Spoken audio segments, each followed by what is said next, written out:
and are proven guilty. But what's quite clear in the law, limited as it is, unfortunately, on the civil side, is that this holding for the purpose of making determinations of removal or relief is expressly not to be punishment. And of course, the conditions of civil detention as well as criminal detention, as we've heard already, they vary considerably across the country and even within a system. And so, to the extent that these conditions are very different, so it is that you tip very quickly into varying degrees of circumstances that feel very punitive to the individuals who are going through it and to their families. The couple of other buckets, real fast. The one other thing to say about the detention component, detention management, is that there is, by and large, several appreciable differences between the civil population and the criminal population. This is at least my own observations. First, by and large, although the majority, by a bit, at the time that I did my report in 2009, little over half of all of the individuals who were civilly detained had a criminal record, so they were criminal aliens, as they're referred to. But the vast majority of those criminal charges were traffic violations, drug violations, basically not person-to-person, and as often as not misdemeanor versus felony offenses, not minimizing them. But so you had a half who had a criminal history, but just 11% who had what we call in the criminal justice world UCR, Part 1 crimes, and these are your person-to-person crimes that are usually reported by police departments. So criminal background for sure with many of them, but day to day their demeanor in the detention facilities was by and large non-adversarial, non-violent. I didn't come across situations where there were detainee on detainee assaults or detainee on guard assaults, as you frequently come across on the criminal side. The other thing that's, in my view, appreciably different about the civilly detained population is that they largely came from intact families, as we heard so eloquently with our young couple. And so they had families, they maintained jobs, they had a stake in the community, they knew how to launder their clothes, figure out, how to shop, how to budget their monies. And so when you think about what civil detention might look like, those are things to keep in mind, that their institutional conduct is appreciably different, and that their skills, their life skills that as we described on the criminal side, are appreciably well developed. The other couple things that inform the vision is programs management. And ICE, from its inception, and INS before it, had adopted the same principles about those program services that must be provided in facilities. In my view at the time, there were some appreciable differences, particularly in the area of healthcare, which in my report I treat as its own discipline, but is really the most fundamental of programs. And at the time, the thing that I saw most striking and of greatest concern in the difference in conversation about what is punishment is that frequently treatment and even assessment to determine treatment was conditioned on anticipated time to removal. And that is a practice that you would not see occurring or should not see occurring. There's lots of case law so as to prevent it on the criminal side. And I know that there have been appreciable gains that have been made in all the things that I'm talking about, and that Kevin will be addressing them. Another consideration when you're envisioning what makes something civil is to recognize that there's this diversity of populations that are in this system, and more diversity than you would see in the criminal justice system. So that you would have families with minors is something you certainly don't see on the criminal side, and there's already been some discussion, and I expect there'll be more about asylum seekers, for example. So these are individuals that in other limitations are not dealt with in this particular manner, but they are included, at least for some portion of the asylum process, as part of that large group of mandatory detention. To that, I'll just throw in another number, true at the time, and I'm sure Kevin can update it, that of all of the individuals who were detained by ICE, 66% of the time were part of this mandatory detention group. So that also says that 1/3 weren't part of the mandatory detention. And so while it's the minority of the population, it creates maybe some additional opportunity for discussion about how we could look for additional opportunities to expand the use of alternatives, and I know that is underway as well.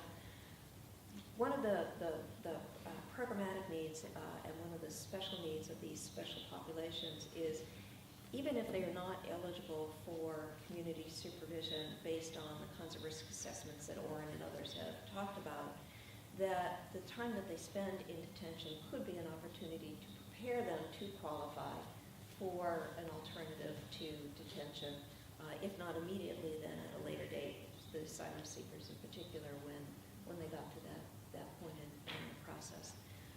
The last of the things that I think really informs and is the subject of the panel after lunch is what I refer to as accountability.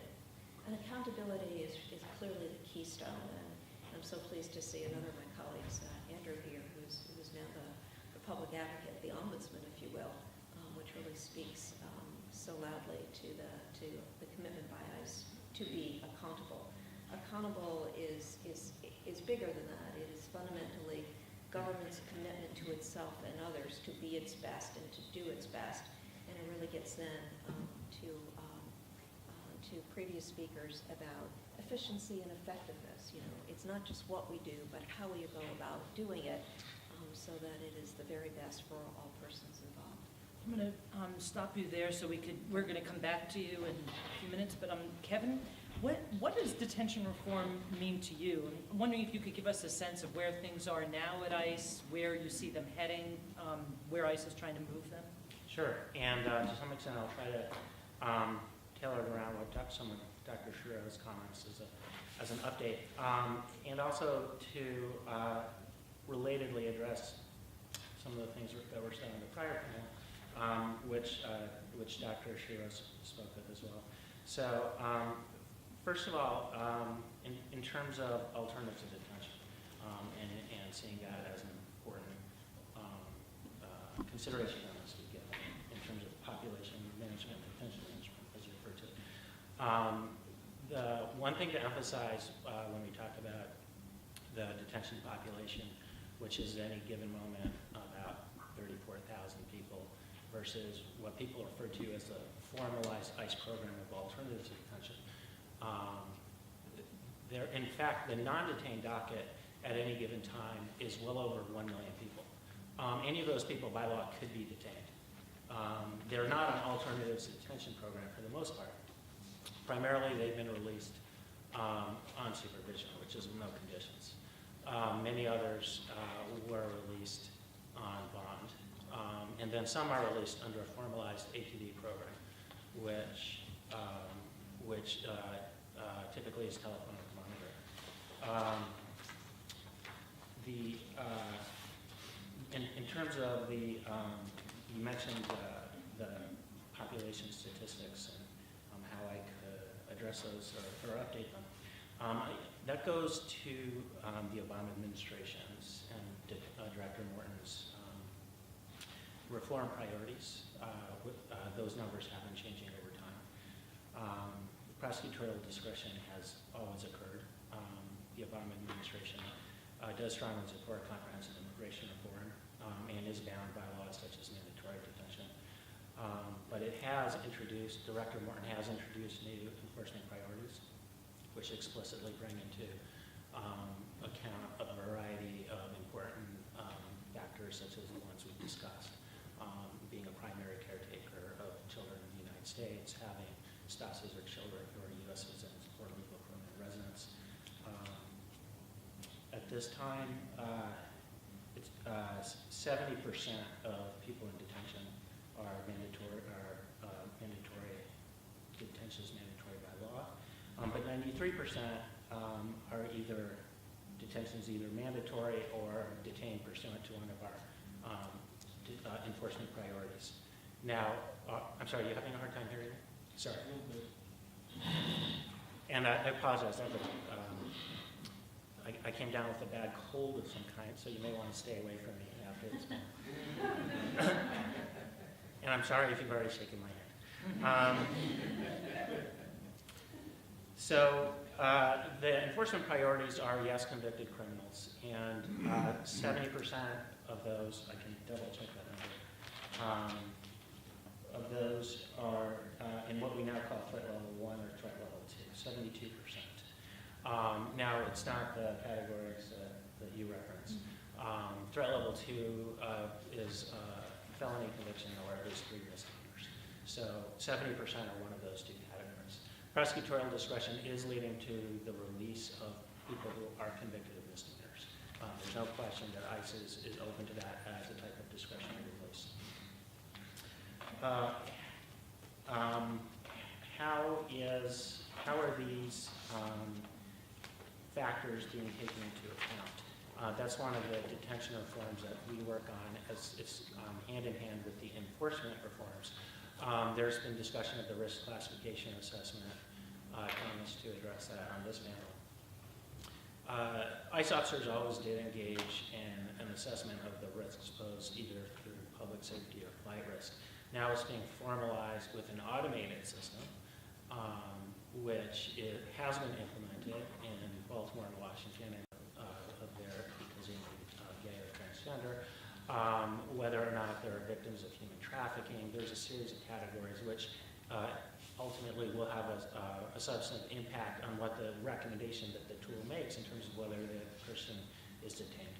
Other prosecutorial discretion factors are incorporated into the tool: the severity of the crime, flight risk factors, whether the person has community ties, including whether the person has a spouse or LPR spouse or child. And at the end of this assessment, there's a recommendation: should the person be detained or released? If released, under what terms? Whether it be recommended, recommended bond amount is a detained decision. Whether or not on formalized ATD or simply out of cognizance. You mentioned, Dr. Schriro, you mentioned health care treatment. You're absolutely right. Important reforms have been made in that area. The criteria for medical care is now any medically necessary care will be provided. It used to be a requirement that certain outpatient medical procedures be approved in advance. That is no longer the case. If it's medically necessary, it doesn't require advance approval from ICE. And so that process for getting reimbursement has been streamlined. The asylum seekers, yes, asylum seekers by law are required to be detained until there's been a determination of credible fear.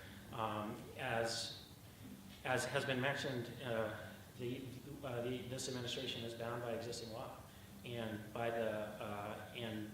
which are not just stated in 1996, the 1996 Act, but also on an ongoing basis in appropriations legislation.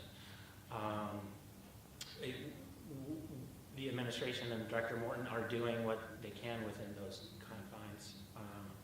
One of those things is a new parole policy, which has shifted the presumption so that any time somebody has been found to have a credible fear, they're automatically considered for parole, whereas before they had to know that they were supposed to request it. As a result, parole determinations have increased 400%, and far more people are being released once a credible fear determination has been made. Incidentally, in terms of why are so many people detained, I spoke to the number of how many people are not detained, and those decisions are being made on an ongoing basis. It's an interesting fact that Congress has set a minimum threshold for what the detention population has to be. It's right now by law 34,000 people have to be detained, and that's exactly what our average daily population is for this year, 34,000. The administration has sought a reduction in that provision. So, what with all of the reforms we're working on in terms of making sure that we exercise the maximum possible discretion, taking into account all the right factors and how those decisions are made. Congress has spoken very clearly that there is a role for detention in terms of effectuating removal for the people who meet these enforcement priorities. Thanks. Thank you. Barbara, you were so appalled by the conditions that you saw when you went to the Hutto facility that you ended up suing ICE, and you saw very major changes in how that facility operated. So I was wondering if you could talk to us about what it was like, what changes you wanted to see made, what happened, and whether that is your vision of civil detention. Okay. So I guess what I'm happy to talk about that, but I guess the main thing I want to have us think about also is, detention as the norm rather than the exception, because I think the discussion we have, and I understand that there are limitations from Congress, but when we're thinking about what to do, I think part of the discussion is that in our system today, detention is the norm and release is the exception. And I think that that's a profound problem in the system as it now works. In terms of what I saw at Hutto, this was, for those of you that don't know, Hutto was the largest family detention center. It was in Taylor, Texas, and families were detained with their children in prison-like conditions. And I think Hutto is a good example of taking a medium security facility and trying to convert it into a civil detention center. And even now, when it's for women, it is still a former medium security prison. And when we're talking about the structures, I think the structure is you can make changes inside, but it's really not going to change the fact that it is actually a prison. And Judge Sparks, who was our judge in that case, was very clear, and so was our monitor, Judge Austin, that this, regardless of what you did inside, this was still a former medium security prison. So many of the things that we saw were children in prison uniforms, and I understand that has been changed, but I'm going to go on record that it wasn't changed voluntarily. Children in prison uniforms, no free movement, there was no education, children could have no toys in their cells, children had 15 minutes to eat, the food was abhorrent. I could really go on. And what I do find on a positive note is looking at the ABA standards, and a big shout out to the American Bar Association, which has come out with standards, which were many of the things that we actually got as part of our Hutto settlement, which have actually been incorporated into the Hutto Women's Detention Center as it now exists and could be replicated every place. For example, Pearsall, or any of those different facilities that still now operate in a very punitive, I think, non-civil detention model. And what does that mean? That means free movement.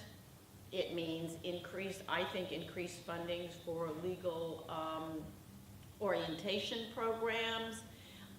It means improved food and longer time to eat. I mean, it's interesting because Judge Austin, when he was monitoring the Hutto settlement, after we settled, we had an independent monitor, was saying, why can't people cook their own food? And there was a lot of pushback, and that never happened. That's one of the ABA standards. If you're in a non-punitive facility, if this is really residential detention, you would be able to, have kitchen privileges and things of that sort. I mean, just basically, the things that we crafted in our settlement really came from the clients themselves. What is it that would make their life better there? But when we're talking about what would be better, I think the really main thing is the length of detention.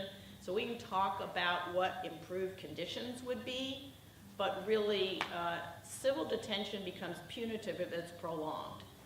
And the Supreme Court in Salerno, which is the pretrial detention case, which said pretrial detention before you're accused of a crime, and remember, immigrants are not accused of any crime, and there's not even a possibility they're going to be prosecuted for a crime. But the Supreme Court in that case basically said that one of the things that would make it unconstitutional is the length of detention. So we can talk about improving the conditions, but unless we're talking about shortening the times of detention, I think we're missing a really key part in this whole discussion. And I'm going to say that from my personal experience. Women who now go to Hutto might say it's so much better than Port Isabel, which is the facility which is even more restrictive than Hutto on the Rio Grande border, on the Rio Grande River. But they don't think it's fabulous after a month, you know, and they don't think it's fabulous after 2 months. And I will say that all the women that have passed their credible fear interviews are now being released, and I think that's fabulous, but that doesn't address the women that are not able to be released from Hutto. And then the last thing, right, because I'm going to run out of time, probably. So the normal things that people would talk about, but the other thing that I think is really important to incorporate when you're thinking about civil detention standards is some kind of automatic review. And we fought really very hard for this in the Hutto settlement to say, okay, there's an initial determination that this person has to be detained. But what we were able to get is an automatic review every 60 days. A little bit like what Kevin was saying. It's not that you have to go and ask for parole, because many people don't have access to legal counsel in many remote places, but that there was actually a review, because people's situation change.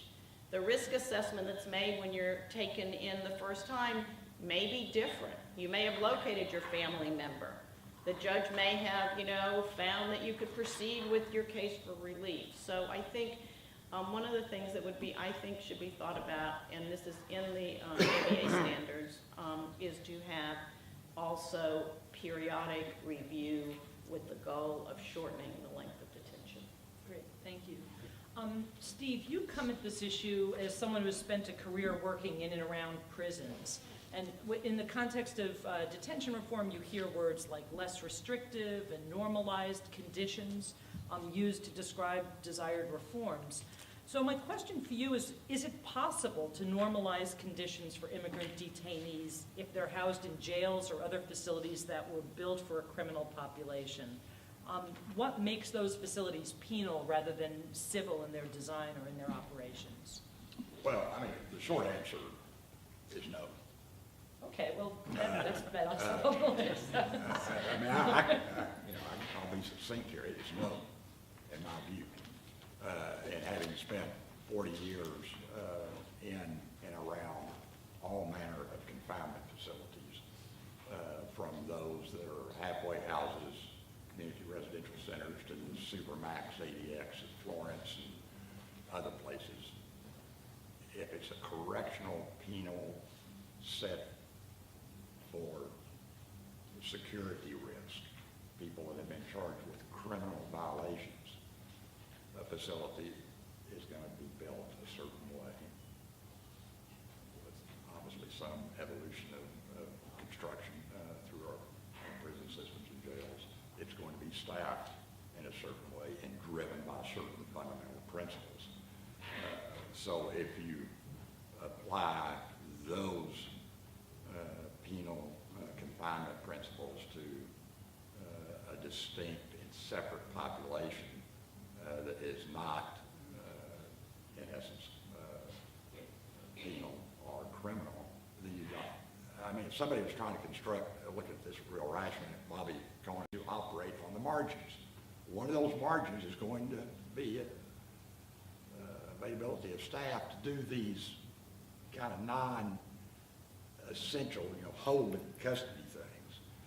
The physical plants often are, they're modern day, built by the privates or even by local facilities, are built to try to be low cost, so they sometimes they're not designed, to provide the type of space that can be made available through fixed locations where you don't have to have staff out there in the yard.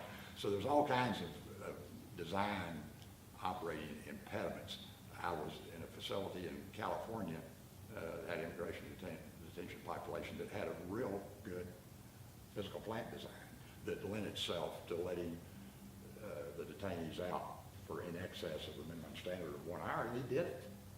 But most of the facilities I've been in that have these populations, you have to send staff with them at a location that sometimes is remote from their housing unit. And maybe it's not even really conducive to outdoor recreation, it's just a space, because a lot of jails don't provide outdoor recreation hardly at all. So you get into all these issues like that, and you can play them out through, contact visitations, another one. I think it's hugely important, and I think it's punitive anytime that, in my view, whether it's prison, jail, or anything, that you don't provide contact visitation if there's not a security risk, be it civil detainees, prisoners, jails, whatever. It's a human rights type of issue. Well, a lot of jails simply can't provide it. They simply aren't, their design is not such that they can provide the staffing. So you have all these things driven. You're trying to put, as I said in another conference, you're trying to squeeze something in a space that it just simply was not. Square peg in a round hole. Exactly.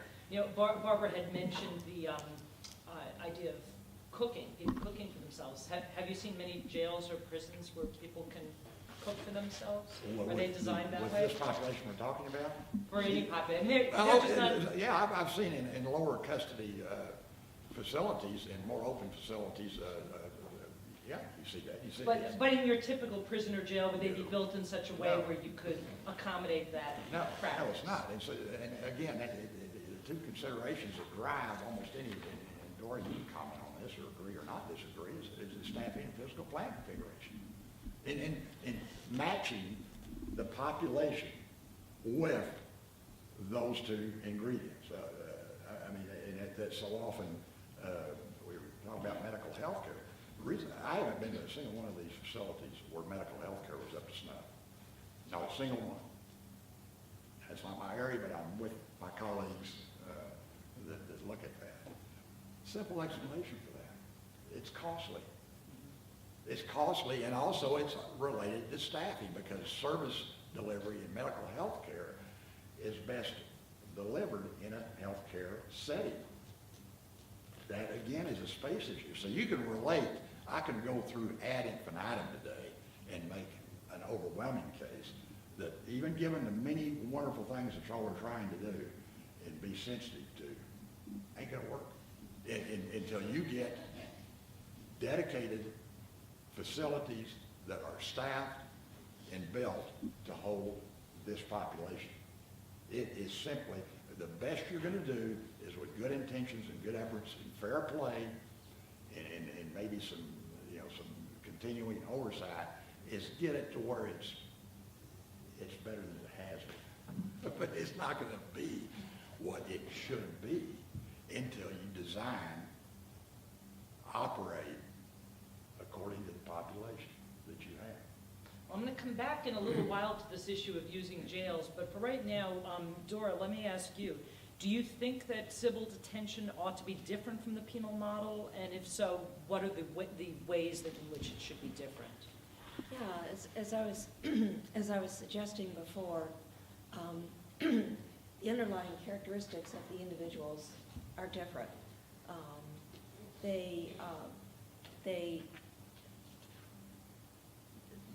The premise is, I guess, on the part of Congress that they mandated that many of them be detained because they presented at least a perceived risk.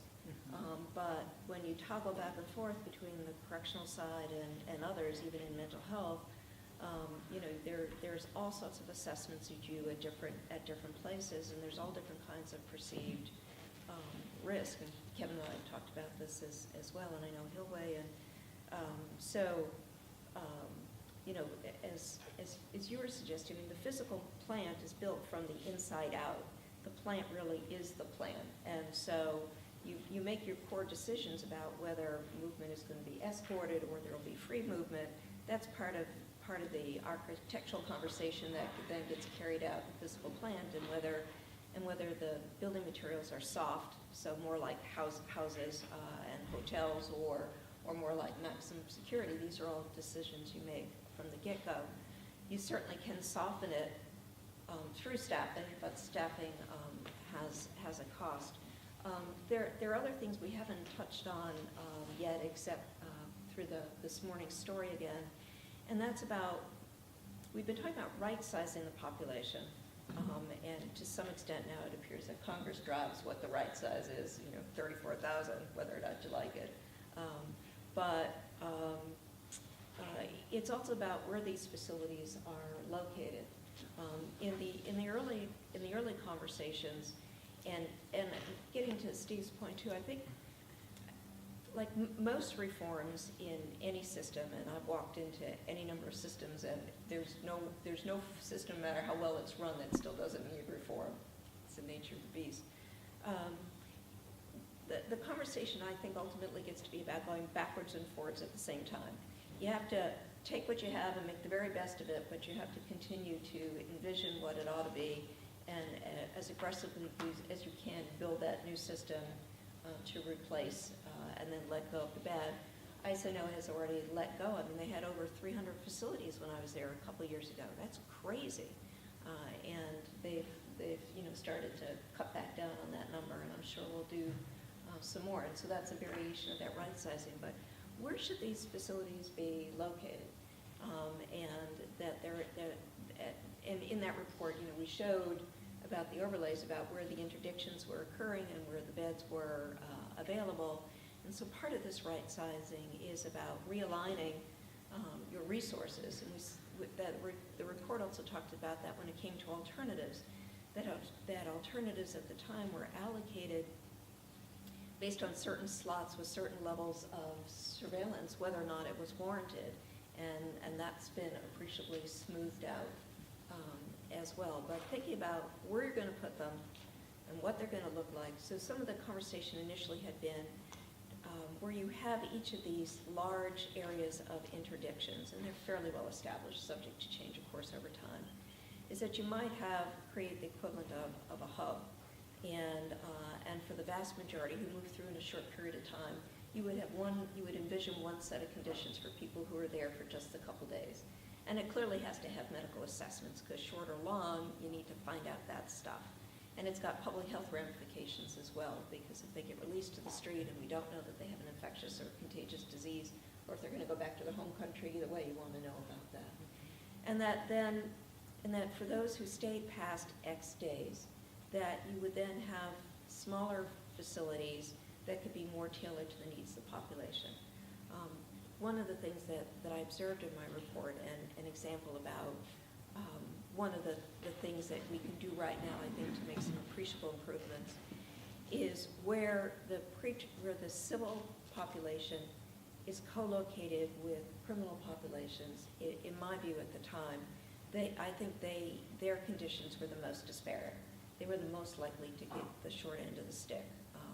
So whether it was they got to rec if it was possible, and they got to medical if it was possible, but they were always the last on the list.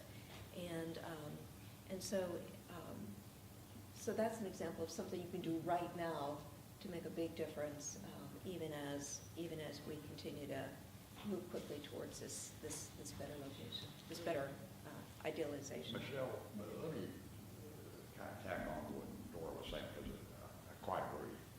It's where you have those co-locations that are most problematical. In every instance in which I've seen that is true. Having reviewed the 2011 MDS standards, you have a much improved classification scheme, Kevin, and I laud you for that. And it's a good, sound instrument. But what I was distressed to see is it's possible to score 0 on that instrument. What that in essence means is that a person's detention is not associated with any criminal act, and if they, through the other variables and factors, score 0. Yet, he comes out as low custody. Well, I would suggest that individual is different than any other individual detainee, and most certainly vastly different than those individuals held in jails or in facilities where you have populations co-located. But I did not see that category of inmate really distinguished beyond calling him a low custody. That's the individual that you can place in really low-grade security facilities, all you need really is a fence. You could build the structure for absolutely what they call in the trade free and frequent access, freedom of movement here and there and so forth. Yet on that most modern, recently revised instrument of 2011, now Kevin, you can correct me if I'm misstating or have not familiarized myself maybe to the extent that I should, but I did not see that category of detainee distinguished in any meaningful manner as it would relate to his or her detention. And they, in my view, have some bit of experience in the business on this issue.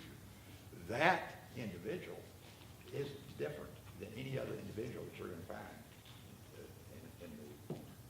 And it's, I think one of the, or there are two factors that play together to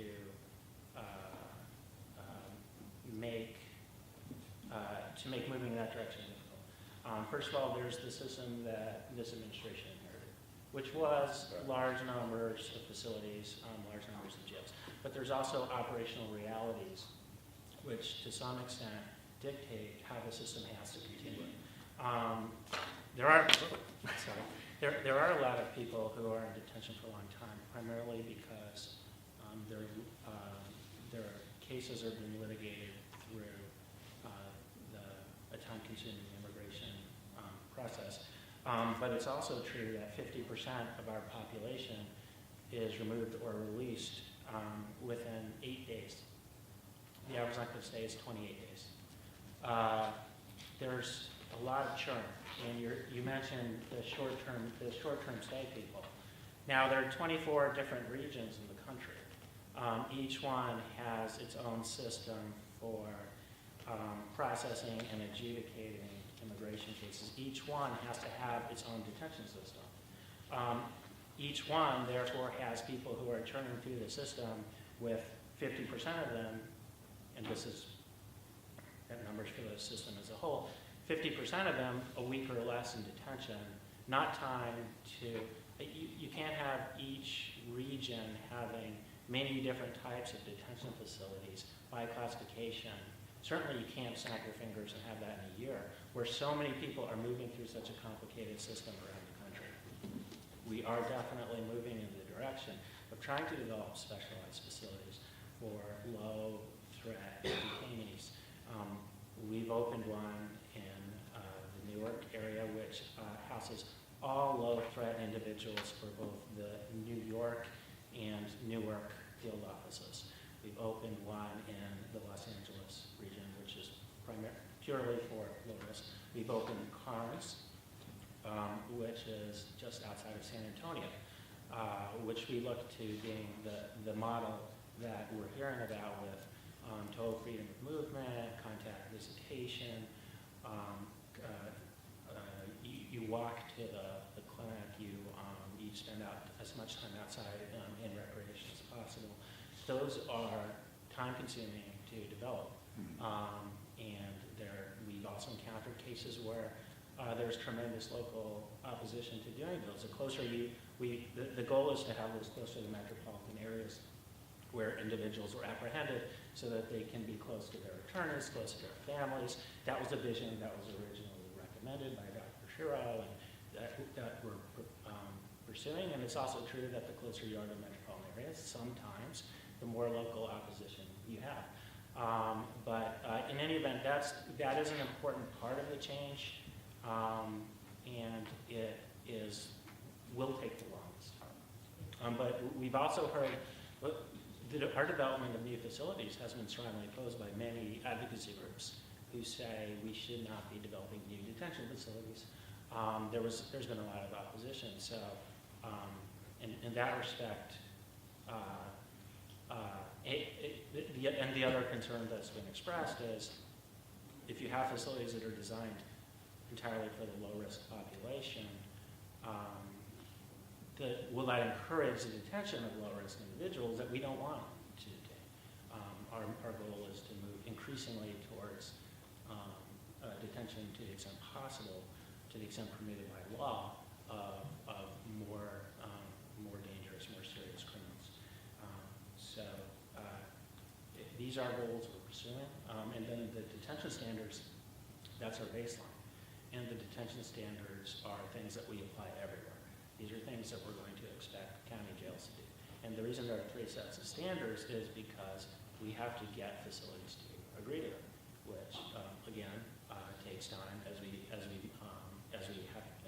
individually negotiate with each. And this would be true if we promulgated them as regulations as well. We individually negotiate with each to accept the higher degree of standards, which they resist because they don't see them as reasonable, or in some cases they resist it because they don't see it as reasonable in the context of the way they want to operate their facilities, or as expensive. Barbara, I'd like to turn to you and ask, going back to this notion of how restrictive facilities should be, if the goal is removal and also ensuring the detainee's safety while they're locked up, how restrictive does a facility or the actual operations of that facility need to be? So, as I said, first of all, in the comments before, I really do think that there are other goals. And so once again, I think this is really important when we're trying to think as what our public policy should be is there another goal? Is it to remove everybody? Because basically, Kevin mentioned, for example, that the average time is 8 days. Well, that, what's mixed into this are the people that have no relief, the people that are in expedited removal, and expedited removal, for those of you that don't speak immigration speak, is, a very summary procedure for people that have no relief. But, there's, like last year, there were 125,000 people that went through the removal system who actually probably had relief, who were on these prolonged proceedings. So I know I'm supposed to talk about conditions, but I just think, once again, looking at that, the population that I'm concerned about are the people that actually have relief. So I think they should be as least restrictive as possible. And, there are courts that have talked about this. I don't think that looking at standards for pretrial detainees is necessarily what we want to look at, because as I said, there have been some cases, actually, this is a shout out to Anil, who's written about this, looking at some court cases about, in the context of material witnesses, talking about the least restrictive alternative. So I guess now I'm going to have to get to your question, which is, well, what is the least restrictive alternative? Assuming that people have to be detained, because I guess, as I said, that seems to be where we're focused here, is, I think, some kind of, fence around and very, very few restrictions inside. That, to me, is the least restrictive alternative, and that goes to, educational courses, recreation, some of the things that I've already mentioned. Having it non-penal. Using standards that are not based on the American correctional, standards. Developing standards that are truly civil standards rather than the models that we've had from now that are based on really a criminal detention system.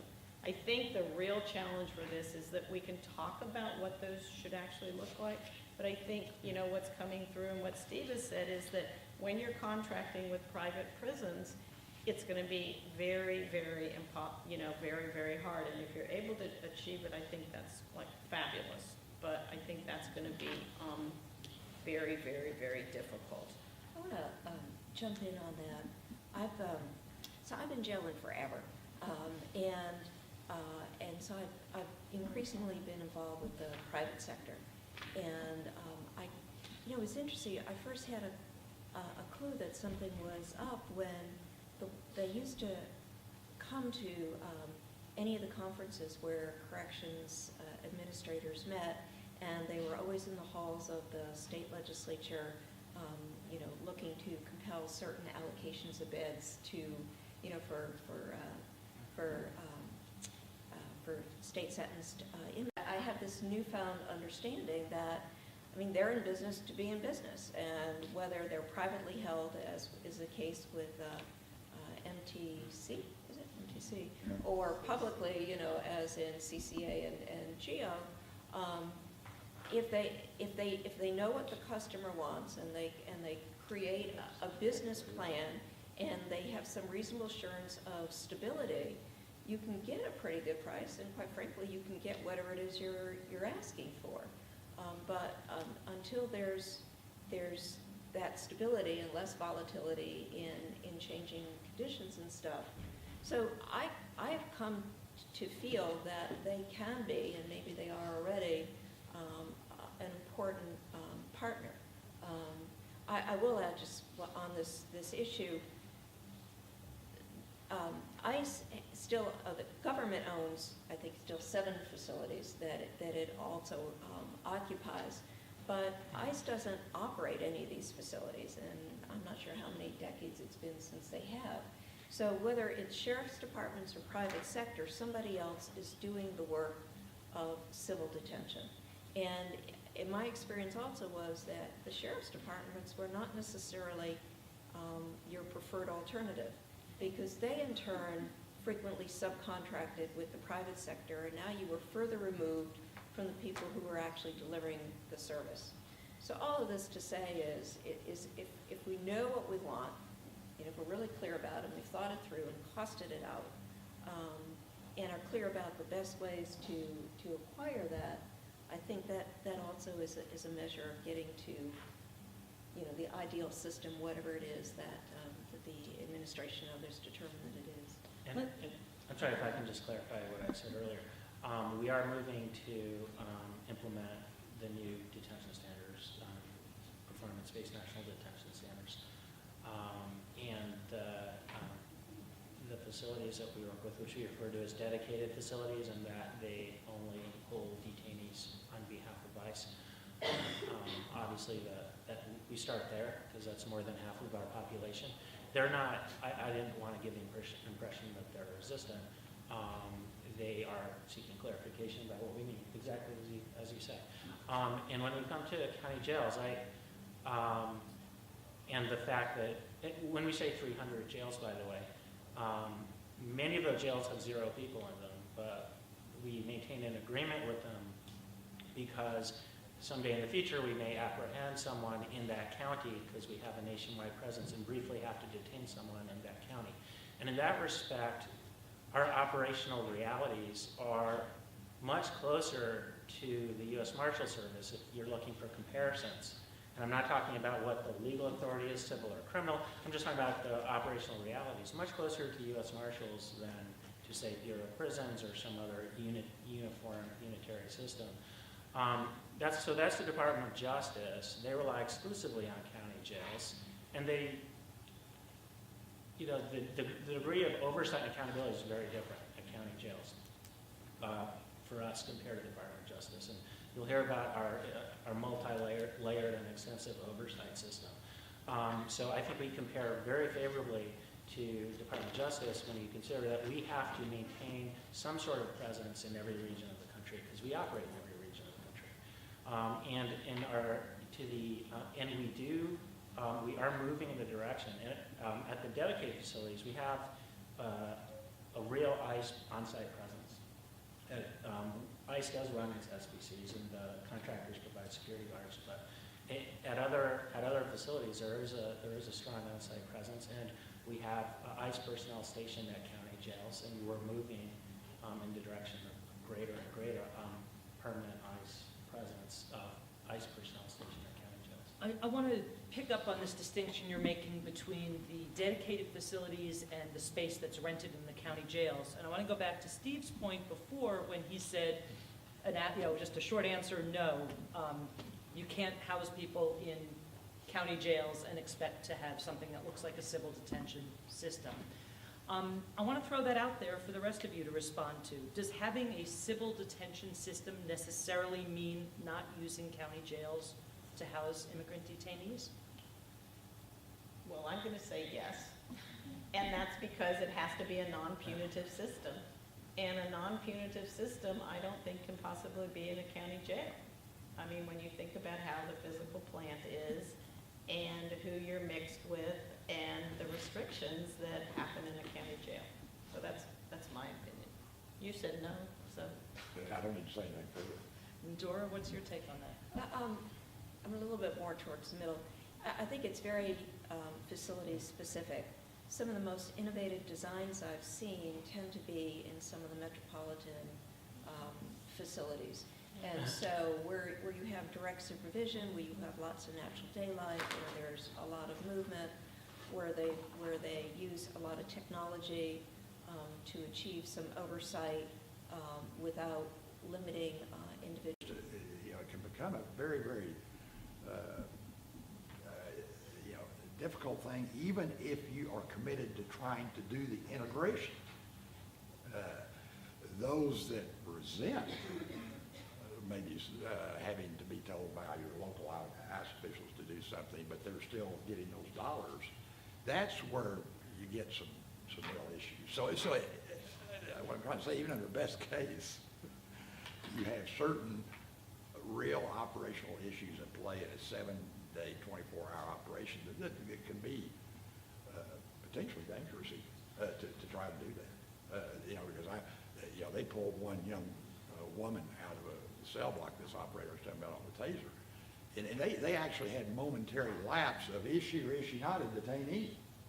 That type of lapse in a real world situation can get somebody harmed.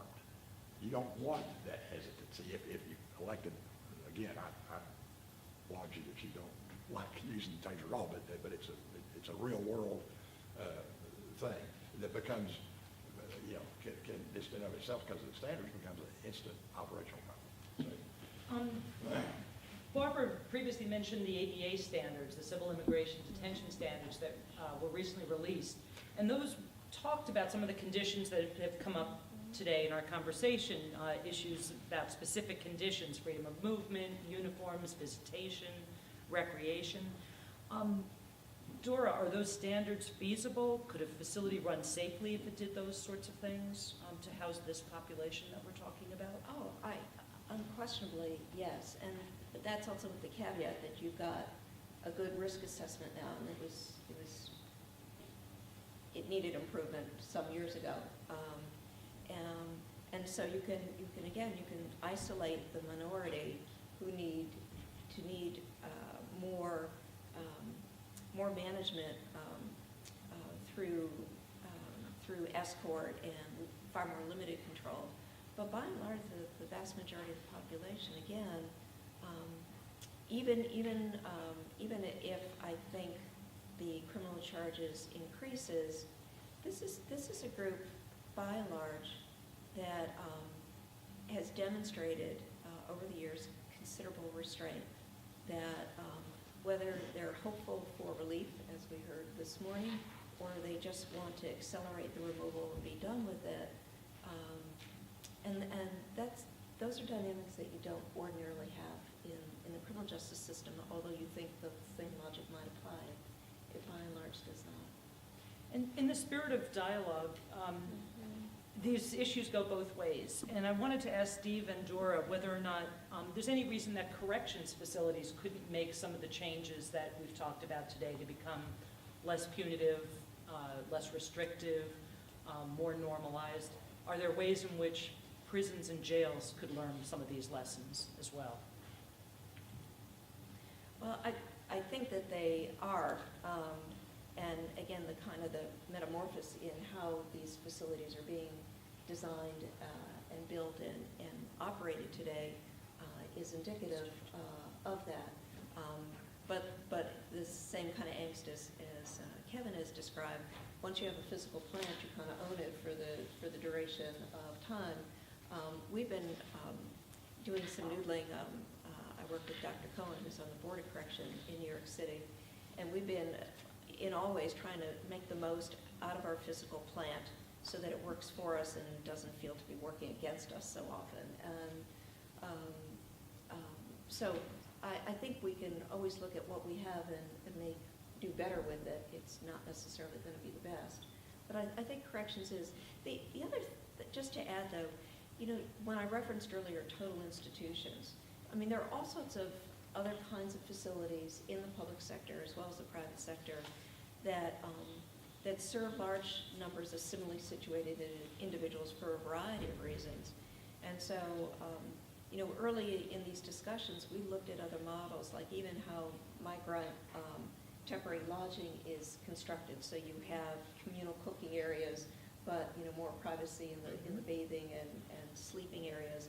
You can look at dormitories, you can look at senior citizen facilities. I mean, they're just, you know, there's a whole assortment out there, and this is really about, I think, cutting and pasting and putting together something that really makes sense for all of us.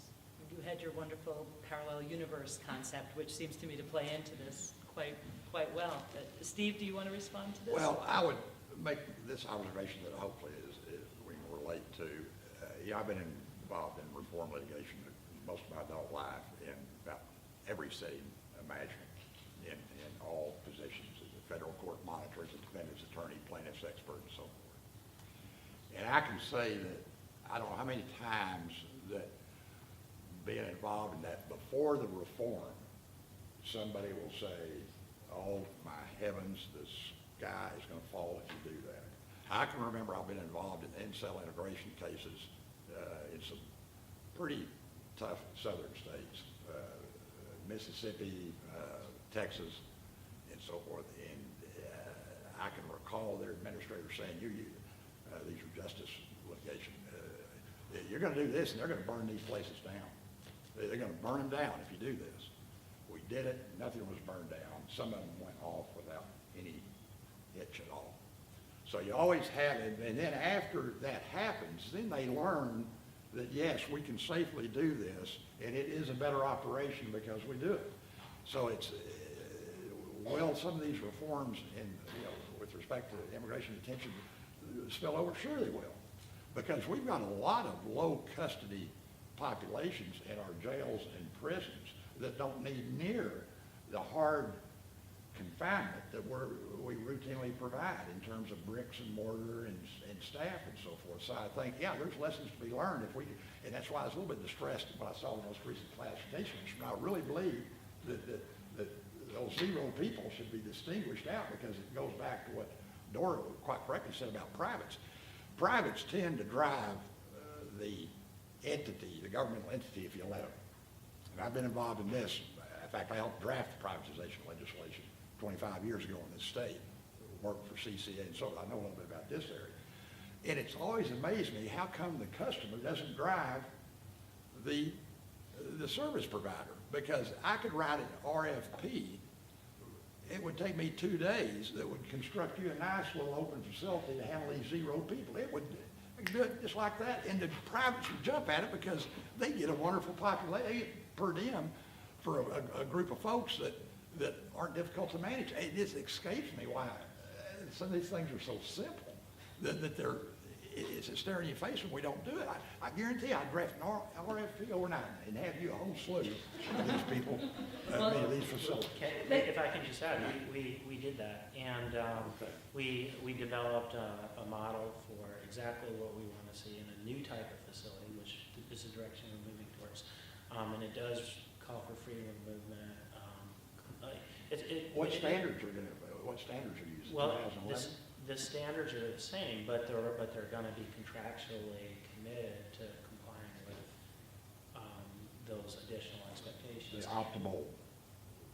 Well, actually, the optimals is a whole other thing. The optimals are things that all of our dedicated facilities, we're asking them to commit to as well, contractually.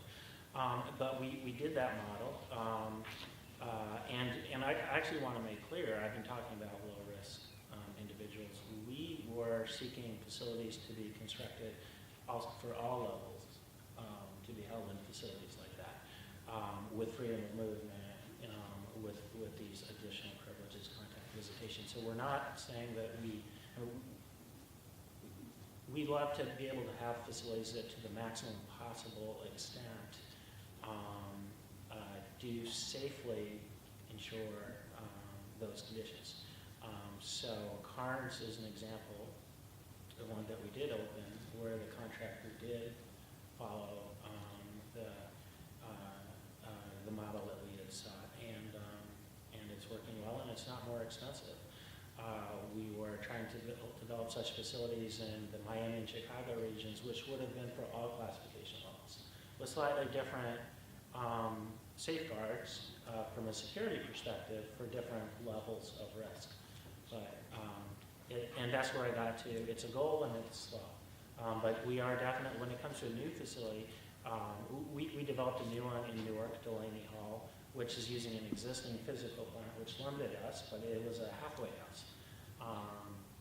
And we were very explicit in contractual language as to how it should be run, given the limitations of the infrastructure. So that's one of many things that we're moving towards.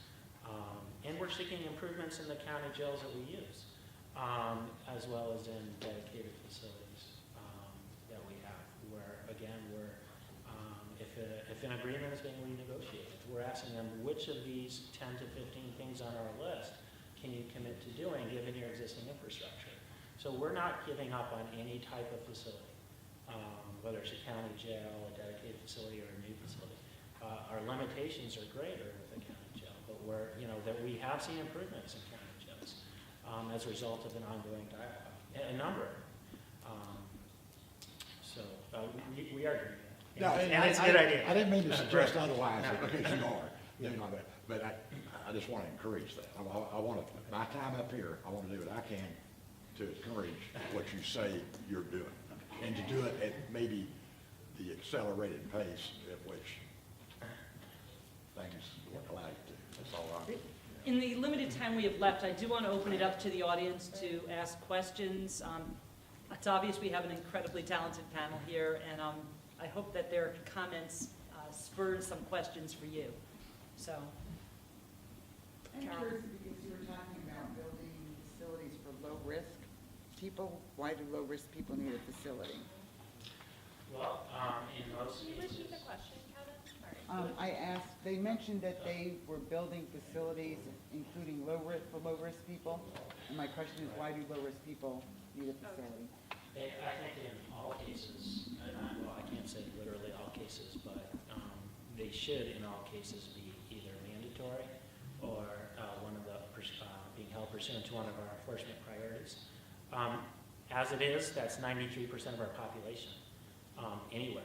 Southwest border, regardless of whether or not they have a criminal record, if someone's apprehended immediately after crossing the border, I think it's an absolutely legitimate and necessary priority that they have to be returned pursuant to expedited removal proceedings. I know whether or not, I know there are people who disagree with that legal requirement, but we can't have a policy where we're releasing people the moment they've been apprehended after crossing the border. And that's an established enforcement priority, which no one in the United States government disagrees with. Congress. And so those people, many of them are non-criminals. In Delaney Hall, it would be people seeking asylum who are waiting for credible fear and entry for the most part. Or again, people who are apprehended trying to enter the country illegally at airports, which would fall into one of our enforcement priorities. Is that the Carnes population? It should be. We do look at it. I mean, I think Carnes would probably be pretty much exclusively recent border crossers. We absolutely should not have people who are there because of their criminal convictions. And San Antonio is, in terms of its detention population, is the largest of the different 24 regions in the country because there's such a high rate of border crossing through this AOR. other questions? Terry. I'm Terry Leclerc. I've written a graphic novel to educate prisoners on how to go about writing grievances about conditions. And Barbara, I have a question for you. I'm hoping you can educate us. You mentioned that there's an automatic review after 90 days. The ABA recommends that there be an automatic review after 90 days. Who does the reviewing? I know how the Parole Board of Texas does it, which is not, it's a system that's broken. But I'm wondering who does reviewing and how can a person succeed in that review?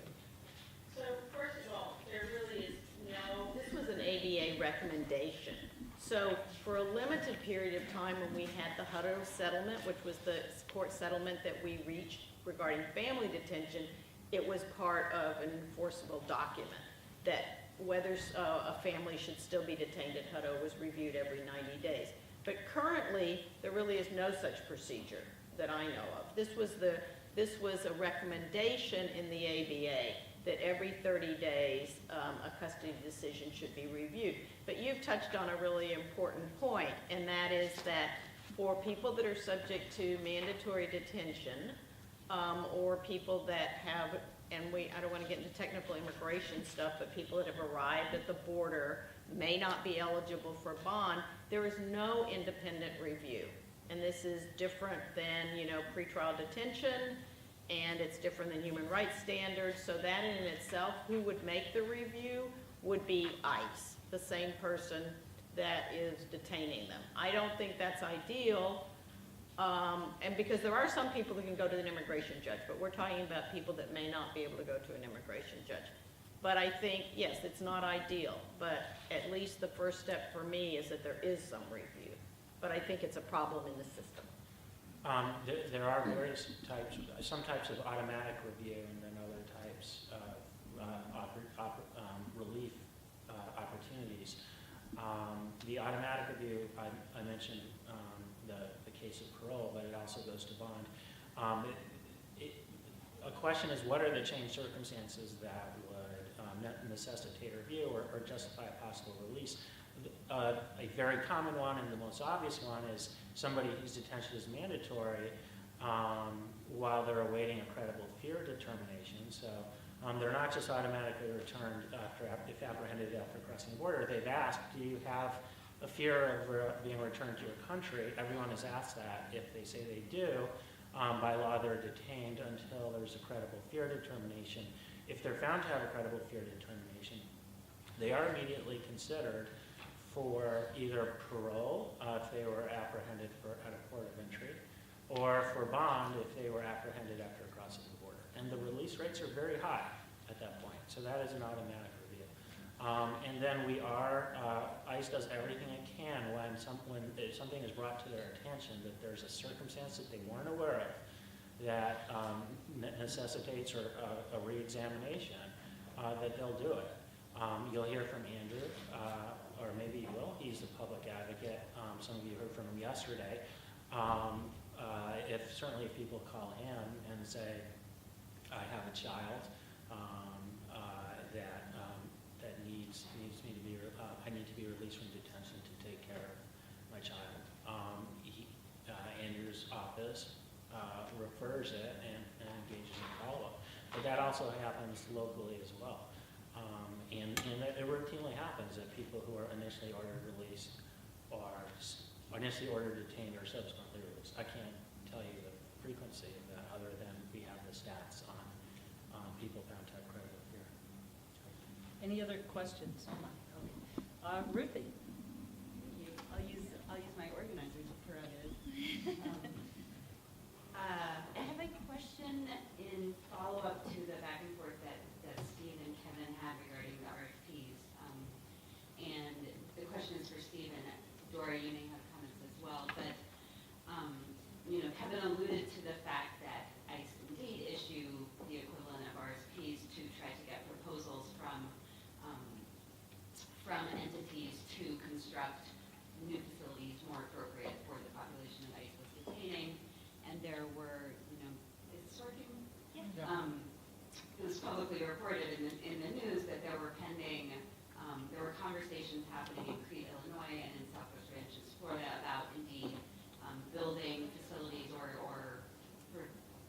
building both working facilities, I believe, to the specs that ICE was requesting. And those facilities were both defeated by community opposition in the past couple of months, the past few months.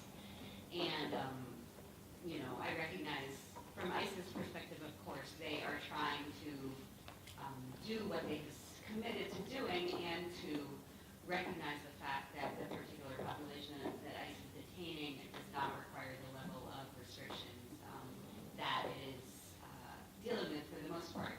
So, Steve and Dora, from a sort of practical perspective and from your collective or shared decades of experience really in dealing with the political realities, as well as your concern for what should be happening inside a facility, what's to be done with this? This is the political reality, and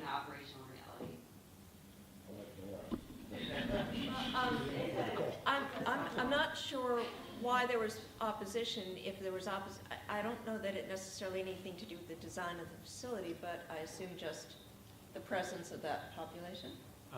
It was opposition to, I mean, I don't, there were different reasons given, but a primary one was we don't want a new detention facility in our neighborhood. You know, it will, I heard different things at a town hall that I attended. It will depress property values. People might be released in our neighborhoods, that sort of thing. The reason for public opposition in Miami was not that they were opposed to immigration detention. And I didn't hear any interest in the issue of how the conditions under which they would be detained, other than from some advocacy groups that were opposing the facility for that reason. There was never, I never attended a community forum with respect to the Chicago facility, although I believe there was one. And that was the same reason. There was that the people in that community did not want a detention facility built in their community, which I think is typically a reaction you'll hear. Not everywhere, but in a lot of places. And in some cases, that was tied as well to, we oppose immigration detention and therefore we don't want it in our neighborhood.